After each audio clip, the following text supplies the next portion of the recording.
Peace and blessings, y'all. This is Karev of Heritage Hip Hop with my brother Nas the Romantic of A&N R&B. So this is hip R&B talk with a hip hop soul. And before we get into today's topic, please, we want y'all to hit the like button, like, subscribe, share, comment, let everybody know that we're here. If you like the show, donate. Hit the Cash App, $ Heritage Hip Hop. We also ask that you not only subscribe to heritagehiphop.com, but we want you to also follow ANN R&B on Instagram at ANNONRNB. And today's subject, check on your loved ones. Nas, check this out, yo. Did you hear the story about the young men who were the young boys? They were like 13, 14, and they were chased home by an ex-police officer. They were playing basketball and the ball hit a camera or something on the store, and the cop came out, ex-cop came out with a ex-policeman named Forrester. He came out with a loaded pistol and he chased these kids and followed them 7 blocks. And one kid hid, one um dipped off some type of way, and one went to his ex-girlfriend's house, asked the parents for help, and the man was standing outside the house of either the kid that slid or the one at the ex-girlfriend's house for like half hour to an hour, just staring at the house, trying to get to that kid with a pistol in his hands. And the police were called, and the parents made a statement and everything, and the police took this man in, took his pistol first in front of everybody. The kids told the story. They described the pistol and everything. They took the ex-police officer to jail. The chief gave him a DAP when he was in the jail. They gave him a cell phone while he was locked up. The cops told him what not to say because their body cameras was on, and he walked out of jail in a couple of hours. I don't even know if he got his pistol back, but he walked out of jail and no charges have been pressed with this man. And when hearing that story, I don't know if you heard that or not, I was thinking about the mental state that these young men are in. What do you think about that story? That's a lot to deal with. White guy, right? No, Cop, no, black dude. yep. Whether or not he's black or white, he sh- uh, he should be in jail. Whoever processed him, all the people down from whoever processed him down to the chief, down to the people that were in there with him in the holding pen should be fired. They should not have their jobs anymore because that man put those kids' lives in danger. Obviously, he got some stuff wrong with him. If you sitting down there chasing kids for 7 blocks with a gun in your hand, Loaded gun. loaded gun in your hand, probably with the intent to shoot, waiting Mm-hmm. outside for him with the intent to kill him. Mm-hmm. And not only you let this dude go. Not only did you let this dude go, you dapping him up like good job. Kill them niggas for us, nigga. You know what I mean? Like, and that's traumatizing to them boys, man. Yep. Those boys went from playing basketball to facing near death. Mm-hmm. Now, how do you think that affects you? Mm. What type of trauma are they going to have in the coming days and weeks? Well, what do they have right now where they're scared to come outside Right, because that man lives in their neighborhood and they can see him at any time? right, right. Well, look, how about this? What about this? We live in the state of New Jersey, the good old Garden State, where things happen lately or late, that people respond later than late. What do you think about the 11-year-old girl who was bullied in school and committed suicide? That's sad too. Very. I don't like to hear like I'm a very protective father, and I don't like to hear about anything happening to any kids. Like I'm very protective of kids, even if they ain't mine, even if they bad as hell. You know what I'm saying? Mm-hmm. Um, you gotta, as parents, you gotta sit down and talk with your kids and find out where their head is at. You know what I mean? I even do that with my old, the ones that talk to me, even my oldest kids. You know what I mean? When I'm with my oldest and I ask him what's going on, how he's doing and stuff like that. My youngest son, even though he's young, you know how kids talk. They go a mile a minute, but instead of doing your usual, yeah, oh damn, that's messed up. Sit there and pay attention to them and see what they're saying because they could be giving you a message behind what they're saying, something that they probably don't want to say out loud. Just pay attention to your kids. I remember when my son was younger and he was in daycare. I used to pop up on him on the daycare. You know what I'm saying? Just to let the daycare people know, yeah, his dad, his dad is going to check up on him. His dad is going to make sure he's straight. His dad is going to make sure if he ain't straight, you going to have a problem. Mm-hmm. And it's not going to be pretty. You feel Mm-hmm. me? So, you got to check on your loved ones, man. Check on your children. Make sure they're good. Not only that, man, we got people out here who are dying in high droves. I think COVID really messed a lot of people up with the amount of death. It was like a war. Like people were dying, and people they say people die in threes. I got a friend that's going to a funeral every week for the past month. And think about how many people died during COVID and they couldn't even see their loved ones and he passed away. To the point where now I think with people for coming outside, now we have sickos who just are just out here and people who don't know how to process their emotions. And nobody, we don't have the right society to check on people. And that's why I think it's important for us to check on our loved ones because we don't really know what people are going through. And people will lie to you in a heartbeat and just say, I'm cool, Good. everything good. Yeah. And it's not. Mhm. You know what I'm saying? What you think about that? Yeah. I mean, you have to check on even if you get the I'm good, just let them know that you there and you care, man. You know what I mean?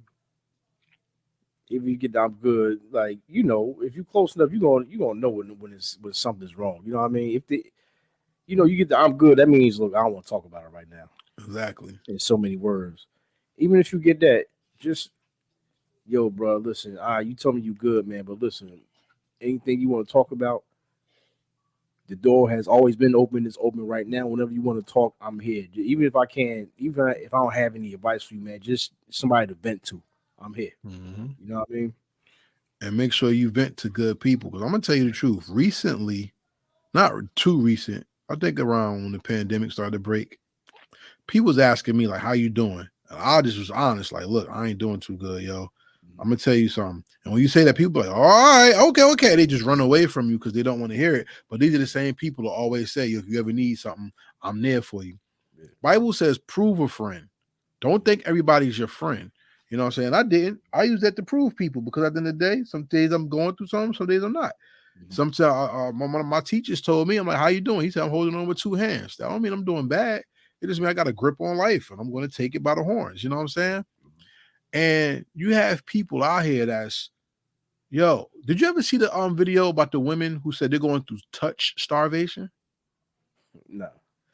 All right, so there was a young lady on the internet who said she hasn't had a hug in 5 years. Wow. She broke down crying so bad because she has not been hugged. Just this, a hug in 5 years. That's like going to prison and having being in solitary to me. If you can't connect with somebody to a point where you can touch them, Right.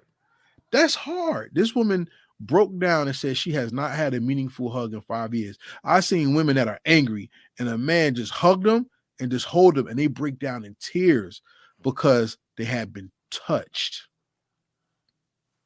What is going on in our world where people are going through such travesty or life-changing sadness and no one picks up the signs and knows what's going on? Society and media, because we're in a society now. If I go up to hug somebody, that could Sexual get seen harassment. as a sexual harassment or sexual assault. Mm-hmm. You know what I mean? So you might want to see somebody that's down. Just want to have that empathy in your heart to want to go over there and give them a hug, but you don't want to go to jail. And you don't want that stigma on you. You don't want that sexual predator stigma on you. You know what I mean? So it could be hard. It's iffy. You know what I mean? It's like you're on the fence with it. Like, Yeah. Yeah, I mean, look, man, we live in a world where everything is sexually induced. You got a lot of sickos out here. You do. But you got a lot of people who are hurting. And I mean, Right. I always tell everybody, listen to your friends' playlist. Ask them what they're listening to. See what's going on in their playlist, because your playlist will reflect your emotions at the time. And I'm being honest with y'all.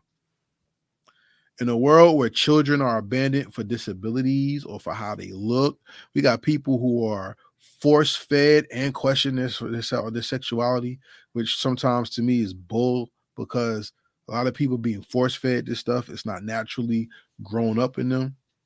Hey, I say what I believe it. Some people are force fed this stuff and some are not. But for those who are, we're force feeding people ideas, and now that they're questioning themselves.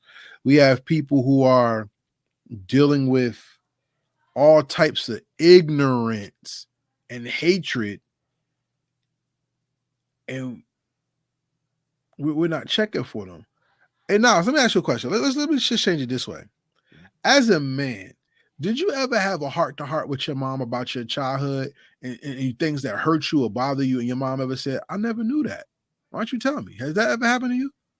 No, I can't see that I have, man. No. I mean, we would talk about, she talked about how I used to do all types of crazy stuff when I was, around my son's age, jumping around the house. Okay. Well, in my childhood, when I got to my 20s, I was out of college. Mm-hmm. Like, I really had like a really come to God moment. And I really was like really messed up. And I talked to my parents about things. I told them like what I went through in school. I told them what I went through like in society. And my parents were like, I didn't know that. And I told them, you never asked me or never paid attention to me when I spoke. I remember you've been to my house as a little kid before. And I remember one time a white man in a truck tried to run me off the road while I was walking home from school. I had a coat on. He had a truck. He pulled to the side of me, said all types of shit to me, and then tried to hit me and pull off. And that kind of made me like, as a kid, I was like, that when I was a kid, not when I was in college. But as a kid, that made me like question everybody who drove trucks. That's PTSD. Yeah. You know what I'm saying? I remember going to elementary school, and back in the day, our parents, if you had parents of age, you were all taught this lie. You go to school to get a good job. You go to school to go be a serviceman. And I remember like going through school, and I had some of the worst damn adults in the world as teachers. And I remember telling my parents about the stuff I went through at elementary school, and they're like, we didn't know that. And I'm like, because you never asked me. And you always believe the adults are right and the children had to be quiet. And for me, that really hurt. And as an adult, a child forming into an adult, I would tell people all the time, I met a lot of people's anger and evil before I even met their good. I had a self-concept of what good is. Thank you, Sal. I just got a balloon thrown at me. Shadow. But those things are what I'm recording, man. Say hi. These are the things that help me become the man that I am as a late bloomer, because when you have somebody in your corner that gives you the positivity, it's like an extra battery that protects you. It gives you energy and it protects you. It gives you a barrier from the evil that surrounds you. Yeah. And that's why I'm very big on giving people positive reinforcement. You know what I'm saying? How powerful are words in reinforcing love, not just taking it away, in your opinion? Strong. Very strong, man. It's like the stuff that happens to you as a kid will affect you as you get older. Like, even like, remember with DMX? You know what I'm saying? God bless his soul, man. Like, remember when he talked about his mother never told him he loved him, or that you could tell he was hurt by that, bro. Yeah. This a dude that used to rob niggas with pit bulls, man, breaking down, crying because of the trauma from his parents never giving him the love that he wanted as a kid, man. Mm-hmm. So that stuff is very powerful, bro. Like I let my kids know every time, every day, I love you, man. You know what I'm saying? Mm-hmm. I tell you, men, it's not being soft. It's not being soft. There's a difference between showing love and making your kids soft, man. Showing your kid that you as a father love your kid is, man, it's a powerful thing. Mm-hmm. It's a powerful thing, man. If you don't give that to them, it's gonna break them in some way, man, when they get older, bro. I'm I telling you. can say it does. So, ladies and gentlemen, if you have a loved one, we ask that you please check on your loved one. Give them the positive words that they need. Give them what they need to know that you're there. Because guess what? Life is very serious and death is very real. And you want people to live knowing that they have support rather than dying feeling lonely on their last day. That's one of the most hurtful things I've heard about. Pardon me. And I don't want anybody to ever go through that. So, my testimony about love and checking on loved ones is this. I'm a teacher, and with all my students, I'll give them all of that positive reinforcement. I play with them, I teach them, they learn, and more importantly, they feel trusted and they feel completely accepted by the teacher that they have. I hope my students remember me and they get older. I do. But even if they don't, the foundation of love is there. And that's what we ask that you give everybody, not only in your life, but your family and the world around you. So if anybody you know was going through something that could touch on suicide, please talk to them. Anybody that's going through a sickness, please sit with them. Anyone that's going through age and going, finishing their journey in life, please check on your loved ones because you never know when they won't be there for you anymore. So, with that being said, follow ANN on R&B on all social media, especially YouTube and Instagram. ANNON RNB, on R&B. Make sure you subscribe to heritagehiphop.com. This is the home of all this content. And more importantly, follow this platform on YouTube. Hit the like button, comment, share the video, subscribe to the channel, hit the bell for notifications. Also, if you like what we're talking about, hit the $ Heritage Hip Hop in the Cash App and give us a donation and help us build this platform to get bigger and bigger. So, Nas, anything you want to say to anybody before we leave? Yes, sir, man. As Karev said, this is Heritage Hip Hop. Wherever there is your favorite streaming service, wherever there's social media, there's Heritage Hip Hop. Wherever there's Heritage Hip Hop, there is A&N on R&B, which is myself, Nas Romantic, Karev Yah, the hip hop soul, the beauty on the scene, Nika LaDean, and the nasty personality, Big A. All right, we hope to see you. We're here on Sundays, 8 o'clock, every Sunday, 8 p.m. All right, until next time, we'll be thinking of you. Peace. Check on your loved ones.